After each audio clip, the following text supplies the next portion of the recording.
I'd like to also speak about 3 bills that I am offering as amendments to the NDAA that all relate to a topic I've spoken to many times here on the floor, to manufacturing and manufacturing jobs. The first is the American Manufacturing Competitiveness Act, a bill I introduced last week with Illinois Senator Mark Kirk and enjoys the support of the presiding officer as well as Senators Blunt and Senator Stabenow.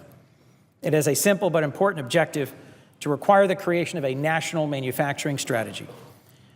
We need to know our country's direction as we try to support the growth of manufacturing. We've grown more than 500,000 manufacturing jobs in the last 3 years, an encouraging sign, but one we need to strengthen and support with a coordinated strategy between the federal government, state governments, and private sector to align our investments in research and development, in new skills, in new infrastructure, to make sure they're all heading in the right direction. Our leading competitors all have successful and well-deployed national manufacturing strategies. Whether Germany, China, India, South Africa, Russia, they've all got thoroughly developed, deeply researched, and prominently successful strategies, which we lack. Our amendment would require that every 4 years, the Secretary of Commerce, advised by a board of 15 different folks, pull together and think through research and then deliver a national manufacturing strategy.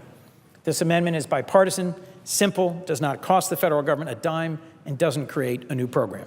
Like the next 2 amendments I will speak about, it is a common sense measure I hope we adopt.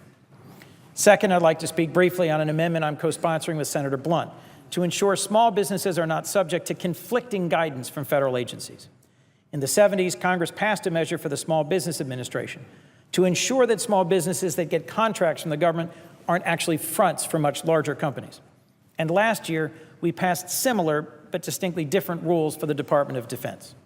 Most of the time, these 2 sets of rules can peaceably coexist, but in a few cases, they come into conflict, creating compliance difficulties for real small businesses.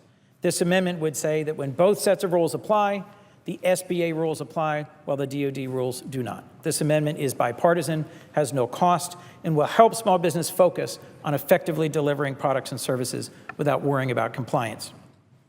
Last, I'd like to speak on an amendment I'm co-sponsoring with Senator Cory Booker of New Jersey to ensure that our defense and intelligence communities maintain their vital technological edge. This is an important measure that would create more opportunities to train America's best talent and pave the way to new innovations. Recently, the Commission on R&D in the U.S. Intelligence Committee reviewed our current and future R&D capacity to support our intelligence community's vital work. Their unclassified report shows that, in fact, we have insufficient funding and a critical deficiency of human capital, of skilled workers and the cutting-edge thinkers we need in this area. Specifically, for one example, it said we may not have the kind and number of people we really need to build the next generation of satellites, to gather and process the intelligence upon which our national security relies. Now, there's currently a program run by the Department of Defense designed to address one element of this problem. It's called the Science, Mathematics, and Research for Transformation Scholarship Program, or the SMART Scholarship Program. This amendment calls on the Secretary of Defense to report back to Congress on 2 things: whether the SMART Scholarship Program or similar fellowship and scholarship programs are in fact providing the necessary number of undergraduate and graduate students in the fields of science, technology, engineering, and math to meet the recommendations of the Commission's report, and recommend how those programs can be concretely improved. This amendment has already passed the House of Representatives by a voice vote and would be an important, if small, step toward paving the way for job creation and ensuring our national security now and into the future.